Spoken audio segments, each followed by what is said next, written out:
Top of the morning to you, Nigeria, and welcome to What's Your Take, a weekly news program in which Nigerians from all walks of life get to express their opinions on the big stories that broke the previous week and which have the potential to impact our daily lives and well-being.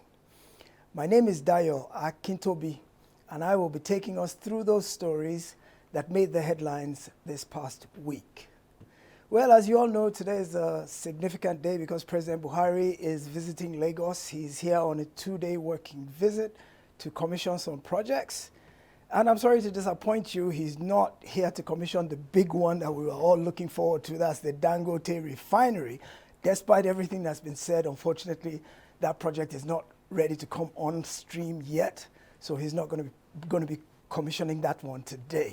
However, having said that, he will commission the Lekki Deep Sea Port, which is a very big project for the federal government and for Lagos. He will also commission the rice mill at Imota around Ikorodu, and he will commission the Blue Line light rail train in Lagos, which is something we've all been looking forward to. So President Buhari, we welcome you to Lagos, and we wish you a pleasant and fruitful stay. And to all Lagosians who are being disrupted, whose schedules are being disrupted by this with the detours and the road closures, well, it's just another experience that we have to go through to live in this metropolis. So grin and bear it and consider it something for the best for all of us. All right, having said that, with me on the program this morning is our newscaster, Yetunde Afolabi, who will be telling us all about the big stories we'll be discussing today. Good morning, Yetunde. Good morning, Mr. Dayo, and a very good morning, Nigeria. I'm certain you have a bunch of interesting material to share with us. Last week saw some significant developments across the country that made the headlines. It was indeed a bumper news week. Let me get to it without further ado. The stories for this program were culled from the headlines and pages of the mainstream newspapers across Nigeria, including The Sun, Daily Trust, Leadership, Vanguard, The Nation, Punch, Guardian, Nigerian Tribune, New Telegraph, and This Day. The really big story of last week is the lingering fuel crisis and the hardship being experienced by Nigerians, from the scarcity of the product and its high cost at the few locations where it is available. Worst of all, there seems to be no end in sight to this problem. Some of the headlines that spoke to this issue during the week include: fuel scarcity bites harder. Marketers blame the National Oil Company, NNPCL. Fuel crisis won't end soon, say government, marketers. List insecurity, dollar scarcity, crude swap problem as challenges. Major Oil Marketers Association of Nigeria, MOMAN, says only fuel subsidy removal will stop fuel scarcity. Queues are caused by high demand in bottlenecks in the fuel distribution chain. Gradual removal of petrol subsidy starts in April. Price hike, NNPCL keep mum. Major Marketers Association blames logistics. Minister of State for Petroleum Resources, Timipre Silva, says no increase in PMS pump price. The second major news story for today is about the fears and frustration mounting among Nigerians over the scarcity of the new Naira notes, even as the deadline nears for the exchange of old notes, and the Central Bank of Nigeria remains adamant about not extending the deadline.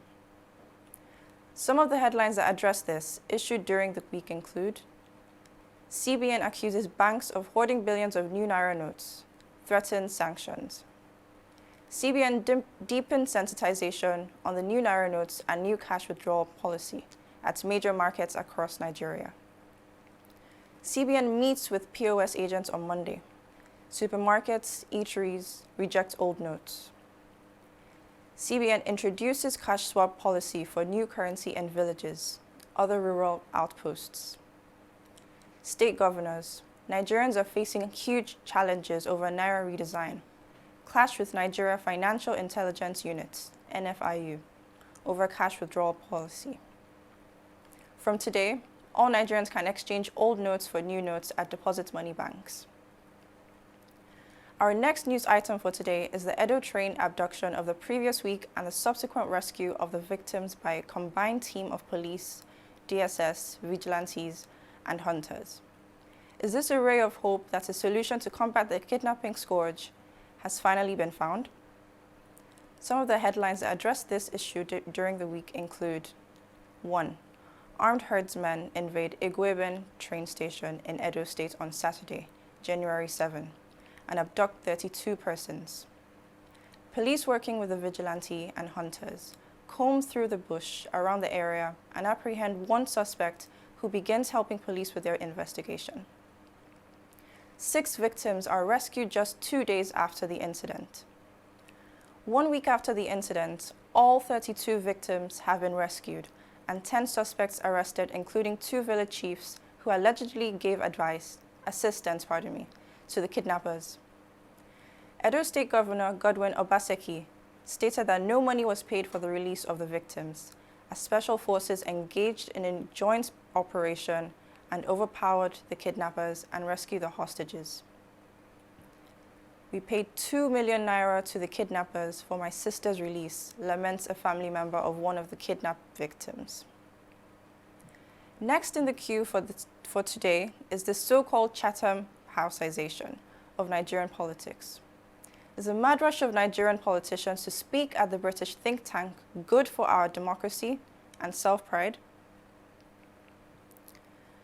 The background to this big story is that in the past week, first the presidential candidates of the Labour Party, Peter Obi, and then the presidential candidates of the NNPP, Rabiu Musa Kwankwaso, and then topped off by the chairman of Nigeria's Independent National Electoral Commission, INEC, Prof. Mahmood Yakubu, all visited Chatham House in London to address its executives, and a diverse audience on the upcoming Nigerian elections. And our final big story for today is on the resurgence of COVID. 42 new COVID-19 infections have been reported in Nigeria. Some of the headlines that address this issue during the week include: 1. Despite the new cases, federal government rules out imposition of restrictions. Chinese authorities express concern over outbreak of deadly flu. 3. A known flu. Federal government may reintroduce COVID-19 measures as 3 Nigerians die in China, 7 in critical condition. And that's all the stories we have for you in this edition of What's Your Take? I will now hand back to Mr. Dio, who will introduce our guests who are in the studio today to give their opinions on these issues. Over to you, Mr. Dio. Thank you, Yetunde. And what a week of news it was, from fuel scarcity to new Naira notes scarcity to the reappearance of COVID-19. Last week was a hectic week on the news front. Politics, of course, was not left out. There were the brickbats thrown at each other by the presidential candidates of APC and PDP, lawsuits seeking to disqualify, and petitions demanding arrest, anti-party suspensions and voluntary defections. The political sector was rife with intrigue, scheming, gamesmanship, and one-upmanship. Add to that the seeming must-do visit to Chatham House, and we have an election in the making. Well, D-Day is just slightly over 1 month away, so we can just imagine the vaudeville show that awaits us in the coming days. Go ahead and grab a bottle of Coca-Cola and some cabin biscuits, and armed with your PVC, claim a spot in the queue at your polling booth to play your part in what will likely be the definitive event in the trajectory of Nigeria's destiny in the 2020s. Joining me to take a look at the big stories that dominated the headlines last week is Olukemi Onabanjo. Olukemi is a fellow of the Institute of Chartered Accountants of Nigeria. She has several years' experience as a chartered accountant and is currently a consultant in strategic human resources and business re-engineering. Olukemi currently makes her home on the island after growing up for over 25 years on Lagos mainland.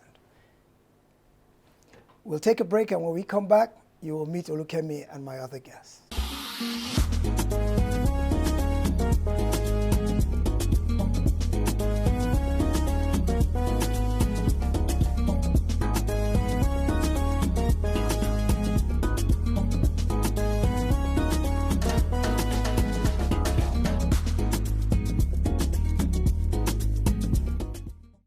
Okay, welcome back. It's What's Your Take? And today, as I mentioned earlier, we are joined by Olukemi Onabanjo.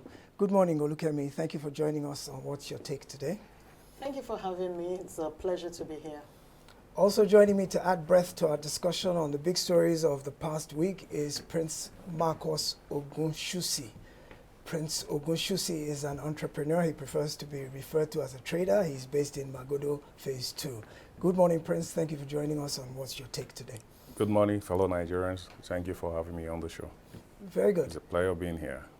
Thank you for joining us. Very good. So as we heard our newscaster Yetunde go through the list of the big stories of last week, let's take the one about the lingering fuel scarcity, because that has hit all of us where it hurts. And even this morning, just getting to the studio was a challenge for all three of us, as this issue of fuel scarcity, fuel queues, traffic, and there's also the intriguing aspect of the fact that we've now developed a parallel market in the fuel sector, to where there are some stations that are selling at a lower price, those who get it from the NNPC directly, and those who are getting from the private depots are selling at a higher price. And government in itself said last week that it has not raised any price. So what is the point of, since we've not removed the subsidy and we've not deregulated, how do you see, Kemi, what's your take on this notion of the fact that the government is saying it hasn't increased prices, but yet prices have increased all the way above board? Is government a toothless bulldog now in this issue of fuel? Thank you. I don't feel they are, but I think the reality on ground is that individual marketers and major marketers all have their different pricing strategies, and all of them are playing out now. If you look at the value chain of bringing in diesel or petrol or aviation fuel into this country, there are a lot of players. There's the marketers, there's the logistics, there's the tanker drivers. It is so fragmented. And until you have a very, very efficient value chain from the beginning to the end, we're still going to continue to stumble on this. Added to this is there's no accountability. There's nobody being held responsible for when we have issues like this. Aviation fuel is hiccup, petrol is hiccup. We have filling stations now that are charging 250 naira. We have some charging 180 naira. In Port Harcourt, they're charging 600 naira, 700 naira. This is telling us that yes, they will deregulate soon.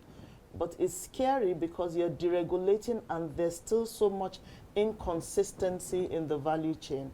We continue to wait and we continue to pray, but it is very, very worrisome. We don't know what has caused this recent 2 weeks chaos, because it has been chaotic, especially after Christmas. Depending on who you ask, they have different reasons. Very good. Prince, do you think it's a coincidence? Looking at it from a conspiracy theory point of view now, for those who have conspiratorial minds, doesn't it look too coincidental that at the run-up to an election, we're having a lingering problem like this? Do you think there's sabotage involved? Do you think it's incompetence on the part of the government?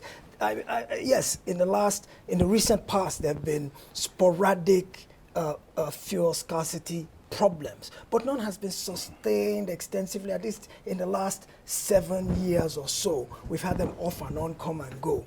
But this particular one seems to have stretched for much longer than we've been used to in the recent past. Do you see this as possibly an intentional move by some people to either malign the party in power, sabotage the process, gain some advantage towards themselves in the coming election? Do you see something untoward or underhanded going on here? Thank you very much for the question. For us as a people, I think there's so much tied to us when it comes to conspiracy theories. And I refer to us, some Nigerians, that they are the greatest conspiracy theorists in the world, because we are quick to add that to every issue. Now, what we have on ground that is happening right now, you can't take the players away from the issues, because most of the politicians have their hands in the oil and gas industry.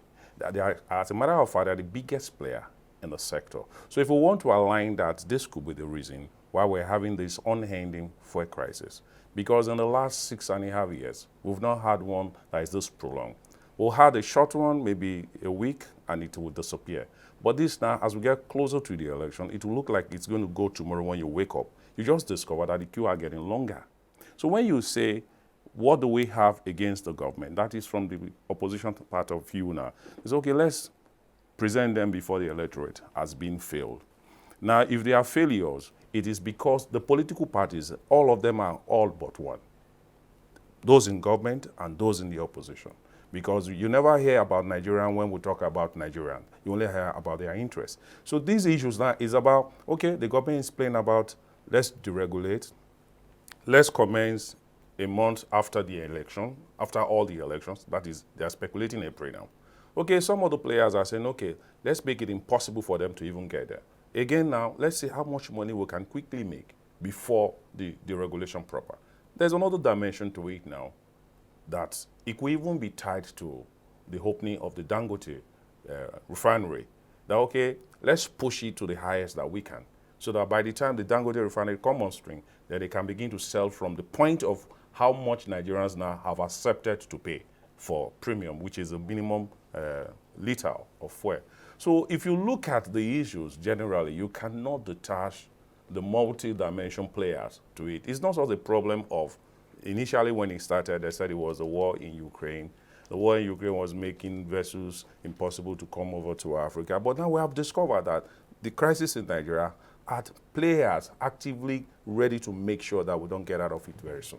And the man in the street, the average Nigerian, is the one who bears the brunt of, as usual, it's the man in the street who bears the brunt of whether you want to call them scheming, manipulations, shenanigans, however they may be. And that is quite unfortunate. But well, we hope that one way or another the issue is resolved very quickly, so that if they're going to remove the subsidy and deregulate, let's do it and get it done so we can go about our normal lives. I believe that the average, my take is that the average Nigerian won't mind paying as long as we can get products. Yeah. But at this point, we just want products so that we can go about we our can run away from the daily regulation lives. if it guarantees us Yes. availability. Availability is and key. Stressless product. Because when you have to leave your house each day, I've never done it. I've never get myself on the queue for 1 minute. I don't, because I don't have that patience. But each time I do come out and see people on the queue, I just said, look, It breaks your heart. This is time wasted. It breaks your How can heart. you leave your house, come queue on the queue? 1 hour, 2 hours, 3 hours, 4 hours. You have so many other things to do with your time. And you don't know the adage. I said, even if you don't have nothing doing, you sleep at home. And thank you for that, Prince. And let's move on to the next issue that is hitting us in our pocketbooks, which is this issue of the new Naira. I don't know about you, and I don't know how it's working for you, but I do know that the banks are not giving out the Naira as easily as they should. The latest news that came out between yesterday and the day before was that we'll be able to exchange our old notes for new ones. But the bottom line is that there's still a scarcity of the new notes till today. Even the banks that are giving them out are rationing them. Now, CBN is saying it's not going to extend the deadline beyond the 31st. Now, market women, eateries, some petrol stations, they're not accepting the old notes anymore because they're all scared of the fact that come January 31, the money will go obsolete in their hands. How do we reconcile this gap between supply and demand of the new notes, Kemi? I get worried when CBN threatens banks because they say that they have the product availability, they have the new notes there, and the banks are not picking it up. And the banks are like, how is this possible? What CBN is doing, really, they're the only ones that are empowered to do this. Yes, you can change a currency note, but we need to look at the time frame. You tell us there's 3.2 trillion in circulation, in money in circulation. You tell us 80% of it is outside the banking system. That's 2-point-something trillion. You tell us in 6 weeks you've only managed to maybe bring in 1-point-something trillion. Can we really use this 6 weeks to bring in all the Naira outside and exchange? I'm not sure. I'm not sure.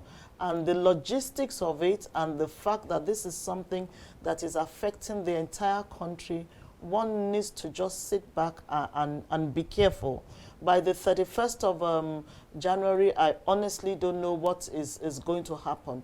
Fortunately, with those of us in urban areas, a lot of us are used to ATMs, so the reality is we did not have as much cash that we would have normally have had. But really, if you want us to move from a cash system to a system with alternate e-channels, there has to be timing and there has to be efficiency of these e-channels. The reality is right now a disputed transaction in a bank, they tell you your funds will be refunded in 7 working days. So it's a bit scary. There's a lot of the country that does not have banks. I can't remember, is it in Yobe? One of the states today even said, look, they don't have enough banks right now to deal with this. And so therefore, what can CBN do? That is my take. Thank you, Kemi. Prince, what the concept behind redesigning the Naira and cash withdrawal limits that the CBN has come in of late, what do you think of the concept itself? The idea behind it that we should go cashless, that transactions need to be tracked when they're done electronically. We have more transparency about who has what, who is spending what. Every electronic transfer leaves a footprint, an online footprint. So clearly CBN is trying to sanitize the financial sector. Do you think the motives are pure? Do you think that the country is ready for it? Do we have the infrastructure? Do we have the power, the networks, the online networks? I mean, the rural areas, for example, how will they be able to do seamless electronic transfers when they have sporadic internet service? So is Nigeria really ready for these radical changes from being a cash economy to becoming a cashless economy that the CBN is trying to force and make happen by force at this time? Are we ready for this? I think as a people, we are not. You said, is it sincere? I could say, okay, maybe 75% the CBN could be sincere. They said they empower the CBN to do what they are doing now. They're supposed to do it over a certain period of years and withdraw the money in circulation and they change the face or remain completely, alternate the colors. But when you now come back again, I want to do so many things at the same time. It's like trying to travel overseas. You don't have a passport, you've not gotten a visa, but you want to buy a traveling ticket. You need to take the process from the first, getting an international passport, applying to get a visa, before you come back and say, okay, let me buy my traveling ticket. Now, the CBN has about 3-4 different policies or programs modeled into one. In an election year, for a people who are illiterate in banking like we are, you know, because when we sit in the urban centers and say Nigeria is a wonderful place, we don't have any problem, it is because some of those people are forgetting that they are from villages. And our villages in Nigeria constitute the majority of our population. And that most of these people are disconnected. They are disconnected from reality. They don't know what we know in the urban centers. So when the CBN comes and said the ATMs will get loaded with new currencies, those in the rural area, are they going to get the ATMs loaded with new currency when those of us in the urban centers don't even have the currency? So I think my take is that there's an agenda behind of this, either to make it impossible for certain players to have access to cash. Because for me, if you said you're doing mop-up and you want to mop up over 80% of the money circulation under some other people's bedroom, and yet up until now, you have just less than 10 days to go, and still you've not gotten more than half of what you claim you want to get. So what happened to the other half that you have not gotten? So for me, my take is that the CBN should listen to Nigerians. Everybody's feeling the pain. Do an extension. 6 months is not too much. You don't need to be in a hurry. Say, okay, let's do a gradual withdrawal.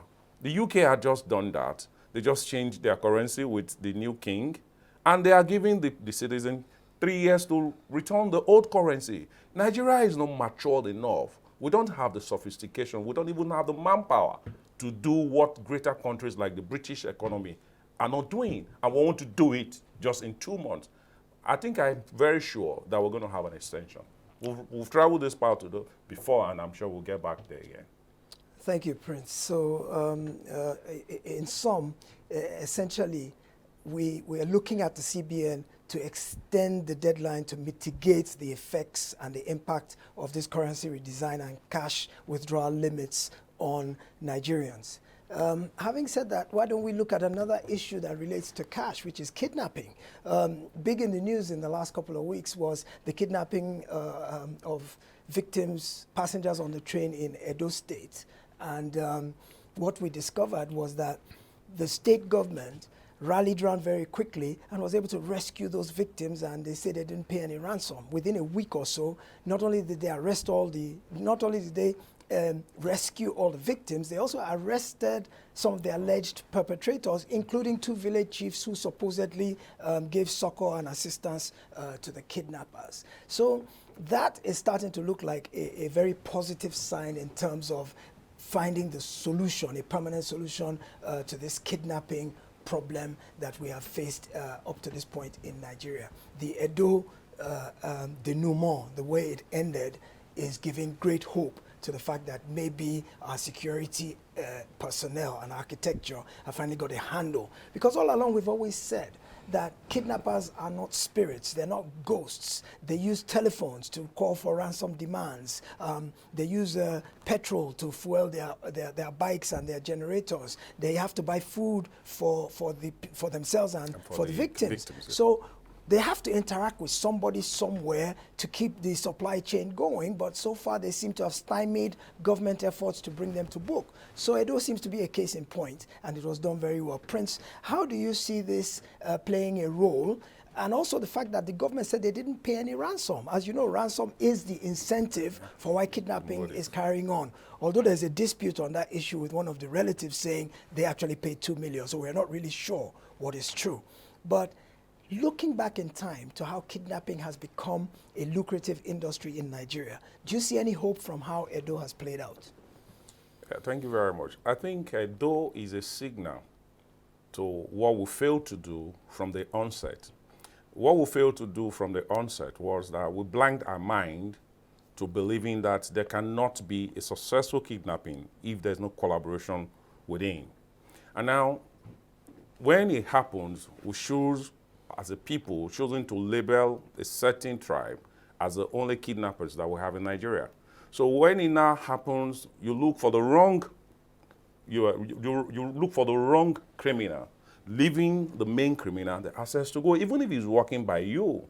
Now, what happened in Edo was, okay, a few of those who felt cheated out of the settlement gave away those who were involved. So it made it a lot easier for the government of Edo and the security people to quickly nab those people, and they gave confessions.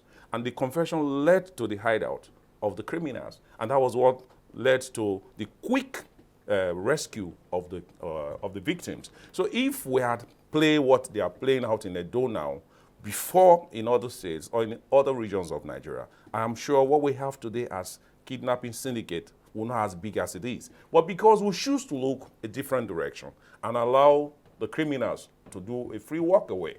But now, Edo now is going to send a signal, maybe to the southern part of Nigeria, because what is happening in the northern part of Nigeria, you cannot use the Edo issue to solve them. Those guys have become like warlords in the northern region. They've taken territories. They now force people to pay them taxes to go to their farms. They force the kings to vacate their stools and all of that. So if we look at Edo and say, okay, what did they do right? What they did right was that they kick the criminals right in their houses. Now, if it is possible for those guys who felt cheated not to have been cheated, we will not be saying what we're saying today. If everybody that was just like 419, sorry for fraudsters, having a deal, and some felt, okay, I contributed more using my brain, my laptop, my data, so I should take more from this, then you should take less. So a case in study was, I think, 3 young Nigerians who were involved in Yahoo. I think they got 21 million. And the guy said, oh, my MAGA had not paid, so I am going to give you this, and I'll give you this. The other girl and the other guy got to know later that their friend actually got 21 million, and they set him up for kidnap. The guy was kidnapped. He was in collecting ransom. They now got to know that these are fraudster syndicate. So cheating themselves out of the deal was what gave Edo away. And I'm sure if the security apparatus work that way, then we'll get better results. Kemi, when the reports of Edo first came out, they said they were herdsmen. At one point, they even said they were Fulani. Then, when the arrest occurred and the names started coming out, we saw they were all locals. Yeah. Oh. And that seems to have even been what made it easier for the apprehension and the arrest to occur, was that there were people from that very area.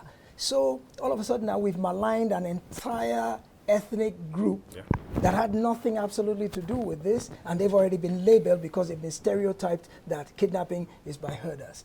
Do you think that it is a fair representation to say that kidnapping has suddenly become a lucrative enterprise as engaged in by every single sector of the country, as opposed to the way we have narrowly pigeonholed it to one group?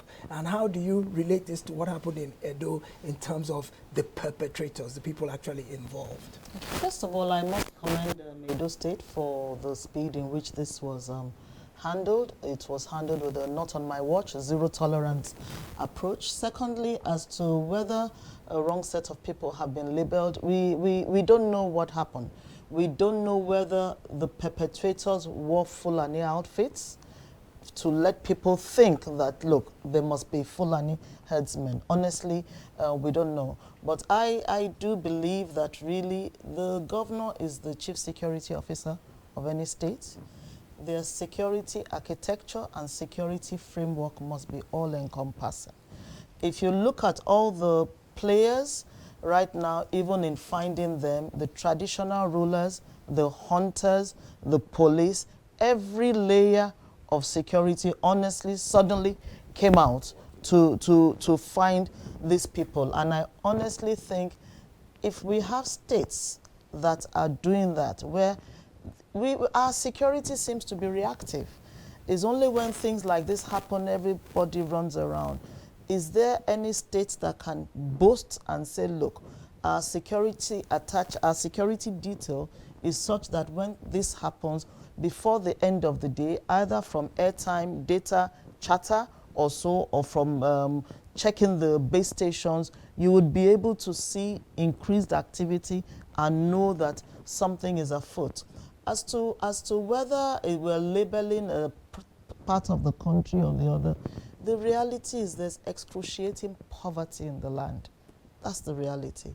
And I'm not making excuses, but poverty is causing people to do desperate and stupid things, all in the name of they want to feed.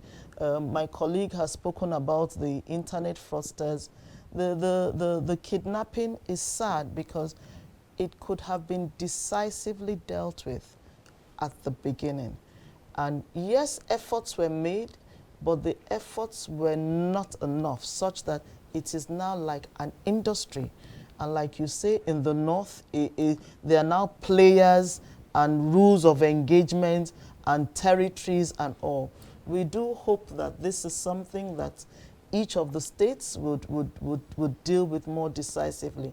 I feel sorry for the rail industry because the rail industry is sort of crumbling to its knees. Now, nobody wants to go anywhere by train, whether it is southwest or north or nobody, because it's like, look, we are going to be exposed, and it is sad.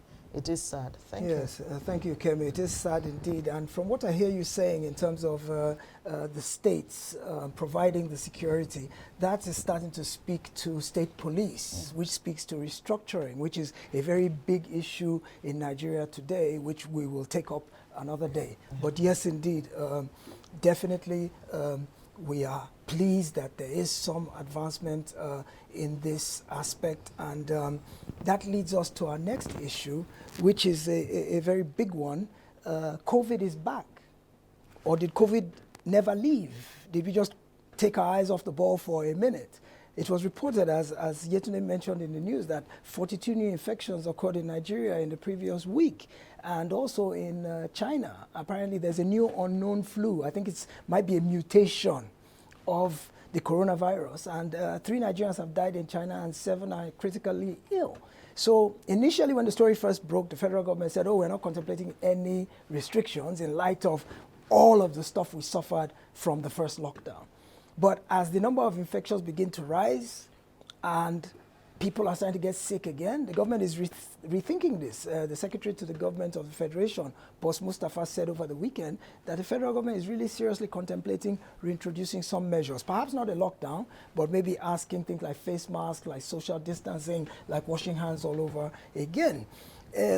For those, Prince, who believe COVID was a scam from the beginning and just a way to make money, what does this say to the man in the street that all of a sudden, if it was a scam and they made their money and they were happy and they've moved on, why is it suddenly that we're seeing a resurgence again? Yeah, thank you. I think COVID didn't leave us. COVID has remained in China since 2020. What has happened to us is we just choose to be indifferent. That because of the low fertility in Nigeria, that was why Nigerians just felt once we are black, the sun is shining, COVID cannot kill you. Now, COVID remained with the Chinese. They were the biggest, let me choose to use this word, exporter of COVID. But what we have done was pretend that it is gone. People are now getting to treat COVID as they treat malaria. Now using anti-malaria drugs to treat COVID, because it has now become so common. The symptoms of eye malaria and typhoid and that of COVID is the same. It's just like the flu now. So when you get it and you go to a lot of friends that I have treated COVID since after the lockdown. Now they go to the hospital, the symptoms, the doctor tells them the symptoms are this. You just get to stay at home for 3 days as you undergo your treatment, or you stay in the hospital while you undergo your treatment.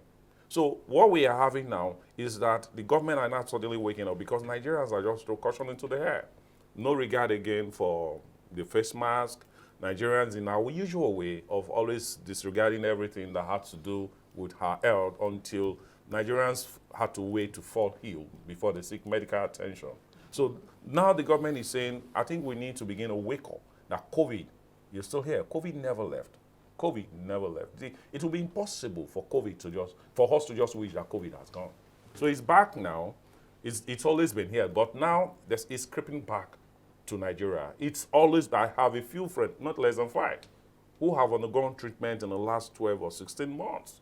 So for us to not be thinking that it has left us since 2020 or since 2021, I think we're just deluding in illusion. Thank you, Prince. Kemi, based on how our economy is now, can we afford, not even going to the extent of a lockdown, can we afford social distancing? Can we afford to start washing hands again? Can we afford to start buying face masks? Can our economy, we're still just recovering from the depredations of the first COVID pandemic effects. Can we so soon after afford to begin to have to face restrictions again? Is this something government should seriously consider? I think that we can afford it because we have to look at what if we do not. The costs of not doing it is what we should compare to the costs of implementing it. And it is something that the private sector and the public sector will do.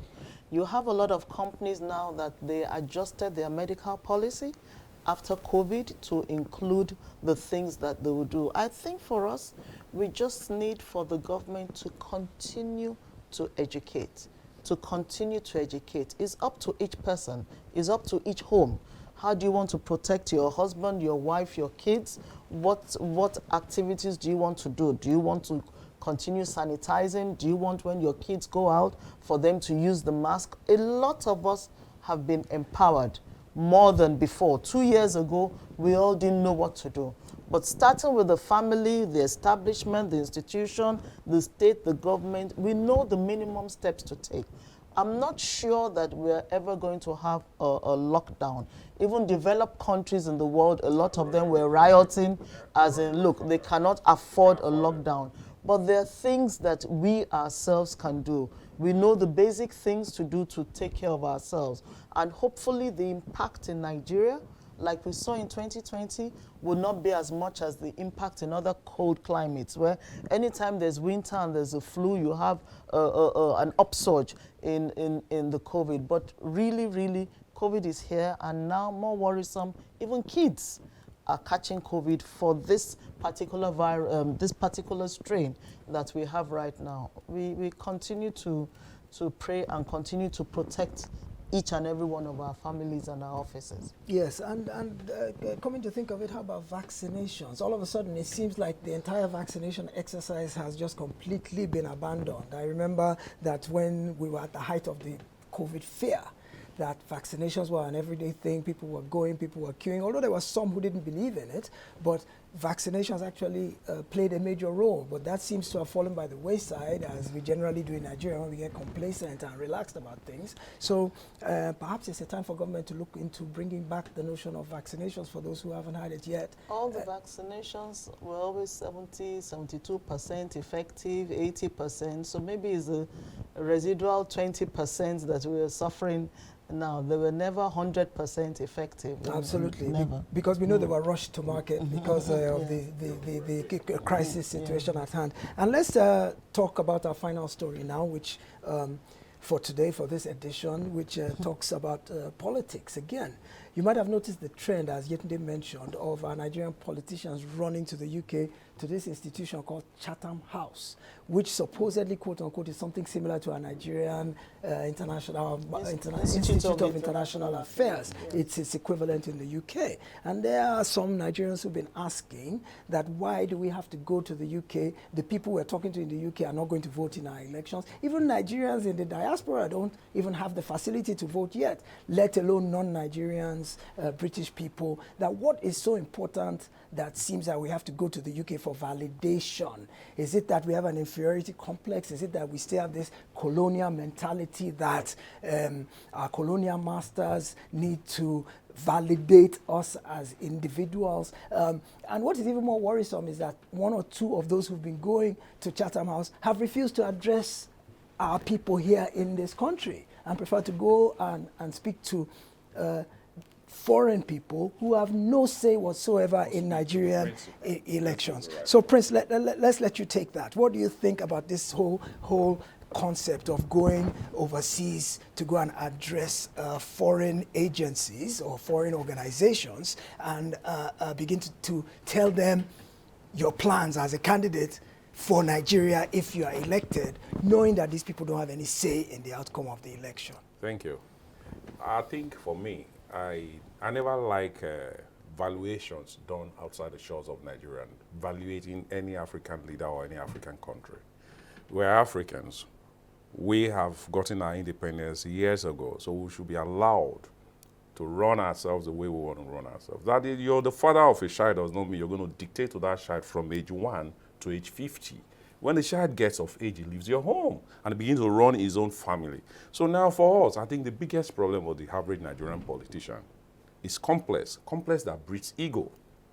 You know, because if it is not your ego issue, why would you imagine that an institution in the UK is more superior than an institution in your country that you are going to pass law or you're going to govern over? So why would you run to Chatham to talk to Nigerians from Britain? Some other people will say, when was the last time a British Prime Minister come to Nigeria and tell us the reason why he wants to be a Prime Minister? Or an American presidential candidate comes to Nigeria or come to an African country and tell us Africans the reason why he wants to become an American president for the benefit of African countries or African people. So for me, I don't see, and if you can't say that I will not attend a media event in Nigeria, I wouldn't attend any media event anywhere in the world.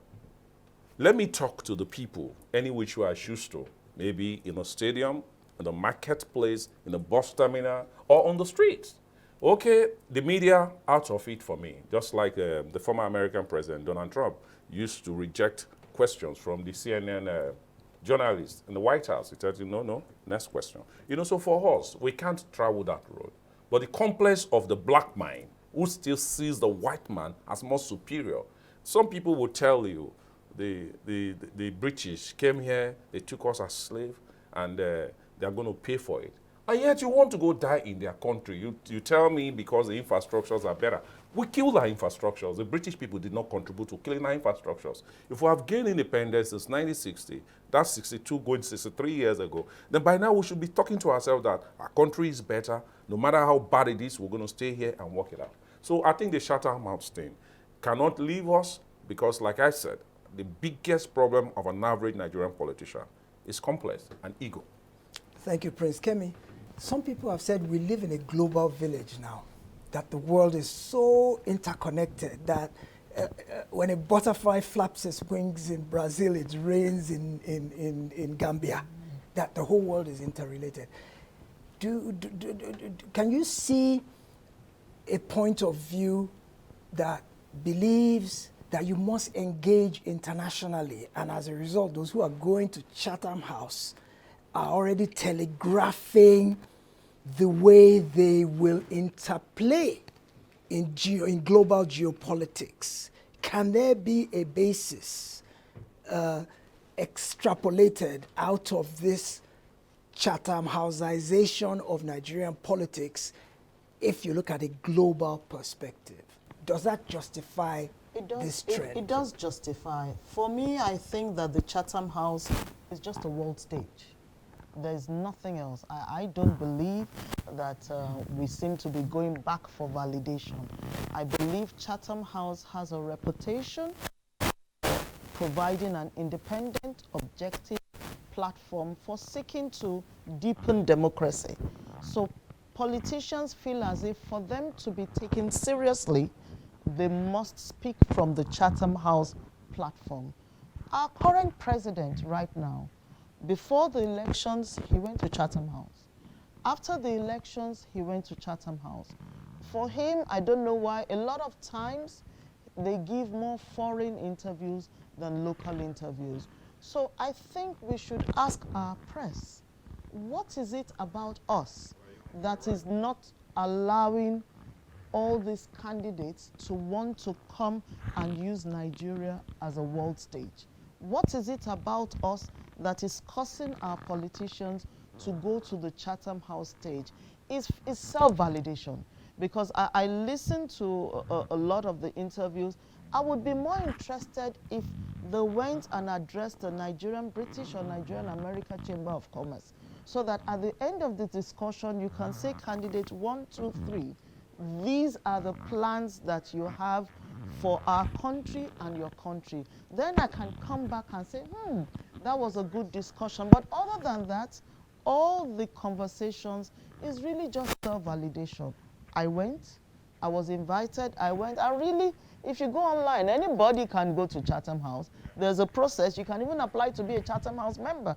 So, but for them, in their, not little, in their own understanding, they feel there's validation from saying it from a Chatham stage.